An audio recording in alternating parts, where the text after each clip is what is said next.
welcome back to today's episode. We have Steve Randell with us, otherwise known as Steve. So we're going to talk a whole lot about mental health and addictions, but before we get into that a little bit today, I'm going to tweak Steve's memory going back 12 years and how we would have met, kind of informally met, or the first time I would have seen you. So you would have been playing your guitar. You would have been playing music at the Cigar Room, which is next to Bianca's, attached to Bianca's. And you would have been playing in a band at the time, doing your thing, singing, the fantastic voice, playing your guitar. I'm like, who is that person? Right? And soon, later on, we became introduced to your sister, Karen. And I found out what a fantastic person you were. And this is kind of how we came to meet each other. Well, this is one of the great things about Newfoundland. That happens all the time. You can just stumble into a place and next thing everyone's best friend, and it's wonderful. Well, I can't believe you can remember. I remember that perfectly now that you say that, but wow. Yeah, and was that 12 years ago? It was 12 years ago. No wonder I got some carpal tunnel going on. You've been busy since then in writing, and let's get into, I guess, a little bit about you've become a well-known author and writing about, I think, the unfortunateness of your lived events through your son, Zach, and dealing with mental health and addictions. Let's talk a little bit about writing, kind of what you're doing and what you're, I guess, ultimate looking at right now. Yeah, well, as we said off camera, like writing can be certainly a bit of a lonelier adventure. Again, I can only speak for what I've experienced, but I'd be surprised if it's not a bit commonplace for those who do choose to write. But I've been spending, really, it's probably a 3-year project, but I wasn't writing solid for 3 years. We launched the book May 1 of this year, so that would be 2024. And it was probably the prior 4, 5, 6 months that I really went to work. I remember it was in the fall, and I was in Newfoundland at the time. It was the fall of 2023, and I decided I've got a lot of material, journaling, just notes, some even called goals, like ideas, things I'm working on. Like I always, for many years, I wrote a lot. I would just write things.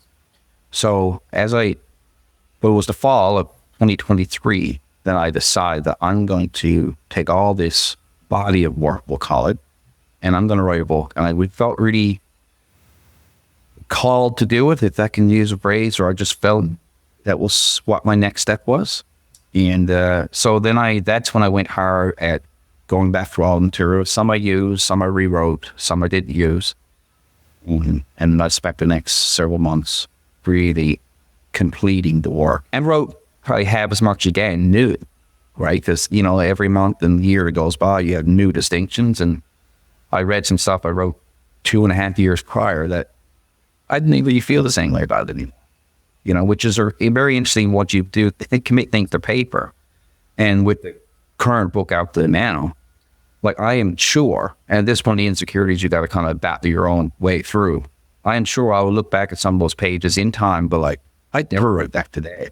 But that's where I am today. And that's how I feel authentically about it today. And in another, whatever amount of time in the future, I'm sure I'll have new distinctions, new ways I look at things, and or new learned experiences, and the feedback that comes from this one and what is. So it's been an absolutely fantastic journey, and yet very difficult journey, to be honest. It is not an easy project. Well, it was one of the most difficult things I've ever done, as for taking on we'll call it a project to completion. Well, that's what I've been doing. That's been eating up first all my time. And now since we launched back in May, we've been busy hitting the ground running. Spent another month in Newfoundland doing lots of good things and interviews and promos and all those things you do. And now we're doing some other stuff all around the country. So it's been a real blessing. And we're very fortunate that it's been so well received, and very grateful for that. So your book is called My Child is an Addict, Navigating... Help me out with your... Navigating through your child's addiction. Thank you. Couldn't read my own writing. That's pretty bad. No, I think that's normal. Okay, we'll go with that. Thanks for the grace. So navigating through your child's addiction. Tell us, I guess, a little bit about your story, Zach's story, and kind of how this came about and how it became important enough for you to want to write about it and get others, I guess, to maybe help them on their journeys and what that looks like through mental health and addictions. No, a great question, because that was exactly one of the goals. And when I started writing it, that if nothing else, I had that goal in mind, not just to tell a bunch of terrible horror stories, because anyone out there watching and listening would know, who's dealing with this, would know that there's a lot of difficult times to go with that journey. Okay. And some very difficult events can happen. Very heart-wrenching, very demoralizing. I mean, I could go on with a lot of adjectives, but it's a tough experience, very tough. And it's important to people. So when I wrote it, I wanted to look, this is what I learned. I'm not telling you I got it all right, and I'm very clear with that. And I don't give you must do this and you can't do that. But I'm just here's some suggestions, here's our story. And one of the other goals was not only to hopefully help one person. I've said so many times, if the endeavor helps one, it would be worth it. But it was also about, I really was so desperate for people to know, my son Zach wasn't great young man. He wasn't always like this. Yes, in the last season of his life, he was an addict. He had some pretty severe mental illness and addiction issue, no question. But that wasn't his entire life. The most of his life, he was fantastic. He went to school and had friends and played some sports. He wasn't a serious athlete, but he loved golf. He played a bit of hockey. He had a good social network. He was funny. He was fun, well-dressed, good-looking. He eventually got his driver's license. He did all the normal good stuff that if people ask you, hey, how's Zach doing? Oh, Zach doing great. Zach is this and that. And you start working out for a while and he's getting all in good shape. All this stuff that little things you brag, they say you brag about the neighbors too, right? So it was important that people knew that what you're seeing, and I believe this to be pretty much across the board, nothing is exclusive, I don't think, but very much across the board, that is the story of most. And that they weren't always like this. You see someone in lining up at an outreach center to get a meal. You see that snapshot. And yes, this is who they are in this moment. There it is, right? They might be struggling with homelessness or mental illness, addictions, what have you. But they weren't always like that. And I bet you got their story. You'd hear a story of, this guy or girl or person that had this job and they did this and they did that and they were having success with this. Something went wrong. And this is where it ended up today. By the way, which they can come back to that form of glory. I believe that wholeheartedly. Many don't, sadly, but it still can be done. So, yeah. So that was really, when I wrote it, that's what I wanted. And to let people, and I think that's why it's, and I'm grateful for this, but it's resonated so well with people because people can relate so much. Yeah, they weren't always like that. And there's more to this story. And so I didn't want to focus on all just though I do tell a hard story in it. No question. There's a piece of the book that's a difficult, very heartfelt and heartbreaking story. Yes. But it also is a book of hope, which all despite the unimaginable tragedies that can befall good people,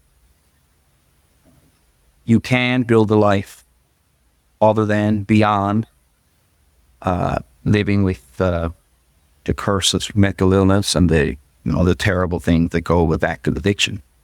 You can still find more light too. And if your loved one finds their place, then you'll be there to support them and be ready to support them. But sadly, I think too many people lose when their loved one, the person they're trying to care for, and when they lose, their loved one loses their path. So many lose their way with it. It's like you get sucked into the cyclone of all this dysfunction and whatnot, and we hope we can help people come out of that a little bit too. And so it's a book. It's a tough read, but it's also a book of hope too. I'm looking forward to get my hands on it, and no doubt there's others out there, and we'll get to this after, where folks can get it and how they can connect in with you and follow you on your different media outlets. So, as a parent, and a lot of parents struggle with, their kids and whatever they're going through, how to be that person. And I remember listening to your eulogy that you gave, and you spoke to the young people that were there. That you really spoke to the young people that were there. And it was one of those, it was one of those moments, Steve, that myself and my wife we watched it in bed that night, and it was just wow. It was the most powerful thing I've ever seen a parent do. Courageous on your behalf, but I really hope those young people that were present saw the love that you had for Zach and were able to think about some of your words of, we don't want this being you. We want to celebrate you. We want to help you. And I'm going to continue giving you $5 or $10 or giving you smokes or helping. And I've never forgot that. Every time I pass by someone that's looking for something, if I have the money to give, you do it, right? And you're hoping that that's going to help in whatever way it needs to be. So it was a strong messaging, and to me, it was one of hope. It was one of, we're in this as humanity, and, we need to be kinder to people. It was one of those messaging that I took away. So in that part of his tribute, I spoke about, I'm paraphrasing now, of course, but I said, that taught us the value of the choices, put her back. And I looked at those young men, and on the camera, you can't see them, but I could, because they were staring at me. And some were sitting between basically chaperones, that they weren't allowed to be out on their own, so they know they were coming from tough situations. One young fella, I don't think he had been to bed, and he was still a little messed up, but he was coming around. The 2 black eyes, he was a rough shape. He wasn't, that was another set. So, but they were Zach's acquaintances, friends, people he got knowledge through different journeys. And by the way, some of his friends, before he was an active addiction, they were there as well, because they had lost touch. But I talked about the value of choices, and I looked at those young men, and I said, because you sit here today, you still have the privilege of choice. I'm not saying it's easy. I'm not saying there's not work to do. I'm not saying that you get heavy enough in active addiction or mental illness starts to take over or not. I understand some choices get a lot harder to do, and you may need a lot of work to get back to feel like you're in the power to choose again. So I'm not saying it's easy, but the fact is it exists. And I told them that, you can choose to stay on, basically, you can choose to stay on the path you're on, and we're standing in a service today, and look how that path ends. Or you can choose it. And again, all you can hope is that you sow a seed, and you've done the part. It's like you said, you pass by someone in your local grocery store and they're waiting, you got a cup there, and you give them a toonie or something. I've had not debates. I'm not a strong debater, but I've had many people. I'm always happy to hear people's thoughts on things. I think they can learn. I don't have to agree with it all the time, but I think I can learn from it. So I heard people talk about the reasons why you don't give them anything and this and that, because they're only going to do that with it. I'm like, yeah, I see a point. I do, and that's possible. But it's also possible that they saw an act of kindness that sowed a seed with them. Because if they're going to use, they're going to use. Whether you gave them a couple of bucks or not. If they're in that act of addiction, that they're seeking that out anyway, that is happening. So helping them, I think, take the time to say hello to them, ask them their name. I've had many conversations, very interesting ones with people just like that. Amazing what you can learn. And I think that by doing that, you give them the opportunity, again, sowing a seed, that for one moment when 98% of the day are people stepping over them, and some even snickering, and some, certainly looking down on them, not just physically looking down on them, but probably sitting on the corner. And I think, there's someone that shows them a little bit of kindness, and maybe some think I'm naive, but I don't care. And I think you show them that little bit, you sow a seed with them that, like someone just saw me for who I was. Someone asked me my name, right? And maybe maybe that one time might be that little caveat that makes them go, I've been down to Gathering Place every day, and there's all kinds of services there. Brilliant organization, by the way. Maybe I'll go and talk to that person today. Because now I feel a little bit better about the way. And maybe there's a hope that I can kind of get up out of these streets, or get out of my active addiction, or go deal with my mental illness and start finding support. So I'm pretty sure we never get to see, like you could plant 1,000 seeds in your garden, and do you get to find out if every one of those thousands what turned out? You just hopefully cultivate a good garden in time. Or I think it's the same thing. You don't always get to find out whatever happened to. I don't know what happened to those young men ever at Zach's funeral. I don't know. Well, I can only hope. I can sit here confident today that they're better off for being there. And if that's what his tribute did, then it was worth doing, And it was, it was a hard thing to write. And I only wrote notes. You remember me? I had a lot of, I was several months before I looked back on it. Rewatched it. I don't remember saying most of it, to be honest. Now I do, because I read it, I watched it back. But one of the things I noticed, I just made notes, and I wanted to speak from the heart, just to keep myself. There's a few points I wanted to make, but it was just from the heart, and it was real, and it's like you doing your podcast, it being anything. If it's authentic and it's real, there's people that need to hear that and will connect with that, and they'll take something from it. You mightn't always get to know what it was, but be sure that it's doing some good. And I think you go through each day and you sow those good seeds authentically and as best you can. I think, your day is worth getting up in the morning, right? You're moving forward. Excuse me, I'm going to take on my throat. Let me clear my throat. Absolutely. And I appreciate you watching it, and I appreciate that's a very thoughtful point you made. So, with your book, Steve, loved ones trying to navigate a system is really difficult when, because it's someone's child, right? At the end of the day, every single person we pass by that's hurt on luck or that's got addictions or mental health, whatever that situation is, it's always someone's child. And we don't always probably keep that in mind, do we? Like, that's someone's son, it's someone's daughter, it's someone's loved one that's there for whatever reason. And to be honest, that could be any of us at any point in time if the stars aligned in that way, that we hope that never would, of course. So absolutely, absolutely, right? Yeah. With you writing this book, addictions and mental health has been a real challenge for a lot of different families. So, talk to us a little bit about what that looks like. As you wrote your book, and what are some of the different challenges or things that we can kind of like takeaways of looking at it in a different light potentially. Yeah, well, the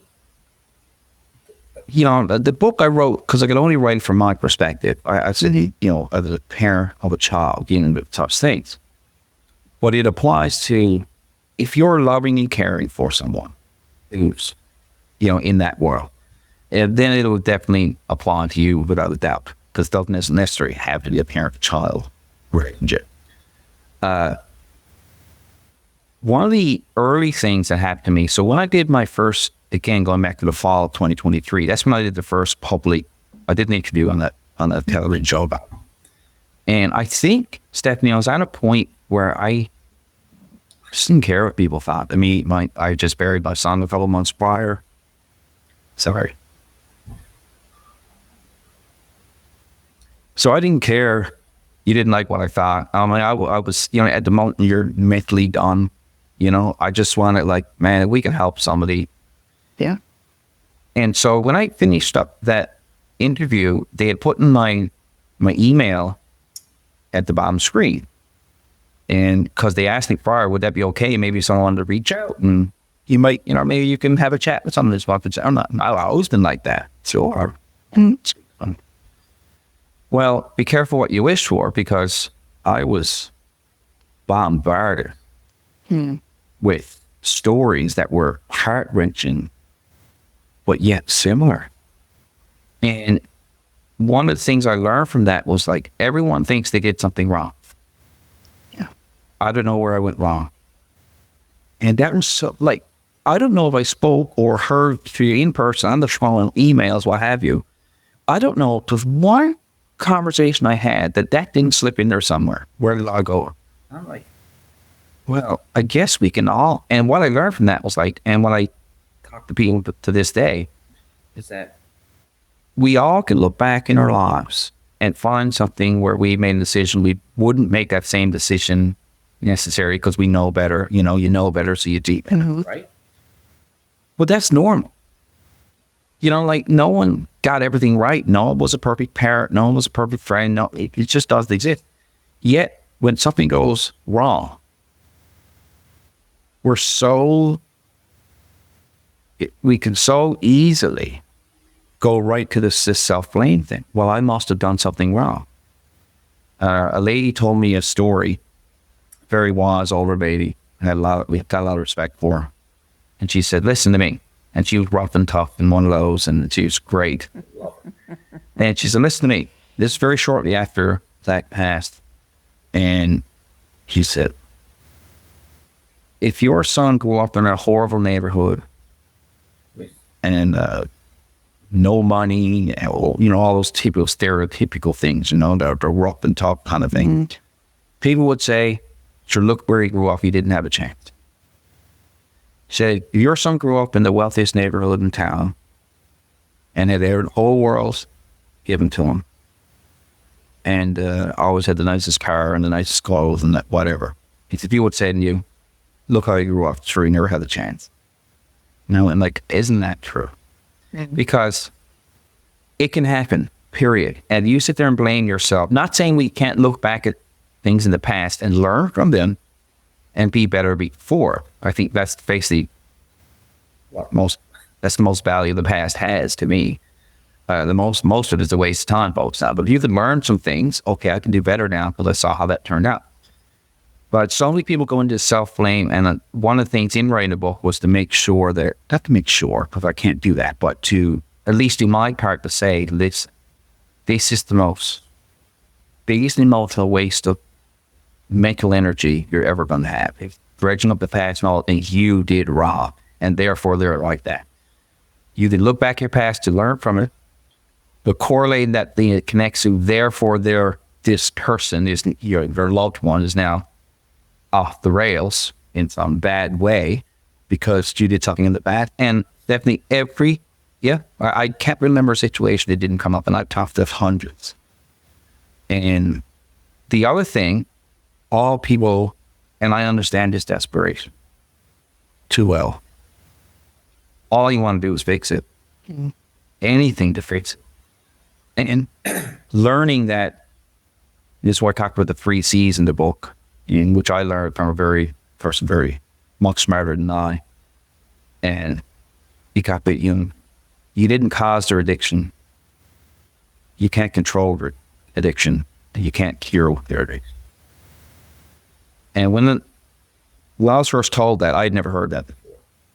And well, that was a real game changer for me. Not because day one I accepted all that, but when I started to really, and talk about going back to my notes and everything I used to write down to help his calm now. I look back on my survival notes, but I would write all these things down as I was learning. How do I navigate through your child's addiction? And that was one of the things I wrote in my notes. I would read that every morning, because just to help me build enough strength to go face what's coming today. And because I knew when they're in these places, I mean, every day can be brutally difficult. And I think that message can really take home, people to take that home with them and remember that it can be a really game changer. Again, none of this happens overnight. But it's so ineffective, and it'll keep you emotionally stuck. I promise you, it's all stuck there a long time. We're thinking you're going to fix it, think you caused it, think you're going to be able to fix it. You don't think you can control it. If you can negotiate, encourage, and support, and you do all the things to try to be persuasive and get the best outcome you hope for, and you should do everything you can do with the understanding for certain things you cannot do. And that was a distinction that made a lot of difference to me. Whereas, I can't control. I actually can't cure it, because I was sure I could. I was sure, because I'm a fixer, right? And being in and around business my whole life, I'm a problem solver. And I honestly, to be honest, I felt that was a pretty good one. I wasn't scared of problems. I wasn't scared of challenges, just take them on. But when it is your life's biggest challenge, and having to accept, well, if anyone can fix it, it's me. If anyone can save them, it's me. And sadly, that isn't true for any of us. And that's not to be a discouraging message. What it is goes back to the acceptance of just do what you can, segregating what you cannot do. It's very important, because you can spend a lot of time at things that you cannot do, and just adds your own frustration and wear you out, stress you out. I was in all of this journey in the years of it. I got really unwell, very unwell. And again, I talked about that a little bit in the book, where the doctor was looking at me you can end up in the hospital, or you can end up in the grave, and guess who you can't support very well from either of those positions? This is your son who you're saying you're trying to support. So that was another big eye-opener for me as well. So that's been the journey. I'm sorry if I hijacked the question a little bit. I do that sometimes. I tell my stories but and I think we've, if we can reach some people with that messaging, and that goes back to what we spoke about earlier, it is a message of hope, as well as a sad story as well. There's no doubt that's there too. But at the end of the day, I wanted it to be a message of, here's what it is, here's what can happen, have an understanding these people can go from a wonderful place to a terrible place quicker than you think. It's not your fault. You didn't make them do that. So then look up yourself. And at the end of the day, if your journey ends as mine did, sadly, there's still a life. You're still allowed to have a life beyond it. And you'll never get over it, but you can learn to live with it. And that takes some time and some work, but you can. And Steve, I thank you for that, because that's, I think, powerful messaging for all of us. I've never heard the 3 C's, but cause, control, cure. I think great for all of us that are caregivers, or all of us that are humans that are going to be listening to the podcast, that, look at your journey, what you're going through, and look at those 3 C's. Like, where are we to on that journey? And give yourself space. And I think we don't always give ourselves space to be in this. Like you being a fixer, it's tremendously hard when you see people going through things that are so tough in their lives that we just want to make it better, right? Just sure, right. Well, that goes back to you're empathetic. You love them. You care for them. You just who wants to see someone else hurt and struggle? And just, I think most good people on the planet don't want that. And then, of course, we're so used to, good people are so used to actually helping. It's no more like your significant other has a cold. I'll go get you a cup of lemon tea or something, right? You just do this nice thing because I can help. No big deal. You're not thinking much more than that. But no, this is a natural instinct because you care for that person, right? Yeah. And then the really unfair and very, very frustrating thing is having to learn. So relearn, because everything you got up to then, it's been good. And also you do the same thing, but imagine in this simple example I just gave, imagine that cup of tea being thrown back at you. You're like, what? But I just wanted to help you. And I'm not saying they're being mean people, because they're not. but hurting people can do very hurtful things. And having to relearn that they're in a different space now, and your helping is not, you can't, it's with your mind, it's our minds, again, they're going to do a little bit of fix here and help out. Totally coming from a wonderful good guys. But having to relearn that you can't fix, and there's some things you can't help with anymore. You just have to be, and there are other things you, but for sure. But the patterns of what you've been doing don't work. You're dealing with the new person. Yes, I know that good person prior to the mental health struggles and addiction came along. That person's still there. They're still in there. It's just right now, the other challenges are leading the charge. So that's where you have to start relearning. And that is one of the, I think, hardest things for anyone to accept. Because your whole life you did it one way, and now everything you do, it's what becomes societal norms to you. Now none of that works and it's as confusing as all get out, and frustrating, and just heartbreaking. Like you just want to help so much. And I hope the book can help some people kind of, pull back that curtain a little bit. And it's a journey, so they can start. I do believe, and I know because people have been very kind, and could you more thankful for that. But the feedback, and I've gotten a lot of it, it's been a strong reminder that so many people are just pulling back that curtain. So you read a resource like that I wrote and read our story, and they're like, oh, well, he just said that, like, I never heard the 3 C's, but I didn't either till I ended up in therapy for like 2 years. But finally one day and I told the story in the book. I was just rambling like I do. It's like to talk a little bit. As I was rambling on about whatever I was going on that week, right, telling my therapist, and he eventually just went like, he just interrupted me. I tell a story, he just blurred it out. And it spun my head. I was like, you're preferring. So I think we all got to get to a place where we're ready to hear it and ready to work on it. Like I said, it was a game changer for me. It did not happen in the next 24 hours. But now I had a new framework. And I hope my book could continue on that to help some people start developing a new framework, but at least the start. And again, as from the feedback I was getting, so many people went like, I kind of felt like this is the first time they pulled up something to read or watch or talk to someone and say, I need to learn a different way. Because I assure you, again, this is a blanket statement, but it is a blanket statement because it's so common that people get into the situations. It just evolves about the next thing. I'm dealing with someone with all these challenges, and we're not taught how to deal with it. Like it's all of a sudden just deep. Everything's going wrong. No matter what I try, nothing works.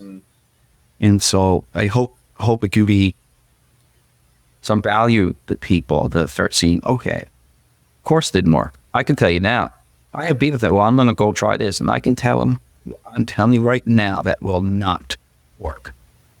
What you need to go learn for yourself, what maybe you can attempt. I'm not preachy, that's for sure. I don't say, or must do this or can't do that. It's more so, maybe I'll suggest, just maybe try this approach for this time. Just see how that responds. And so if the book can open up people's eyes a little bit, some better processes, some better habits, it can help. I can never sit here and I certainly try and do it to the writing, but I don't sit here with all the answers, and I don't promise you perfect outcomes. It's not about that. But if it can help a little bit, if it helps one, then again, it'd be worth doing. Absolutely. And I do appreciate you being with us today. We'll end there. And if people want to reach out, want to grab your book or connect in, how can they contact you or get your fantastic book? Thank you. Just to my site, straight to my site, StephenLRandell.com. So StephenLRandell, StephenLRandell.com. And you can buy it on Amazon, you can buy it on my site. Basically, go to my site, all the information there, what version you'd like, where you'd like to purchase, it's all quite straightforward. And so hop over there, and you want to follow something in the social media, that's all there as well. In YouTube, LinkedIn, Facebook, Instagram. So we're all those places. So yeah, join the journey and jump on there too. So yeah, love for people to check it out and love for them to give me their feedback. I always like hearing how it impacts people for sure. And thank you. So, yeah, absolutely. It's been a pleasure. We'll chat soon. Thank you so much for joining us. Thank you.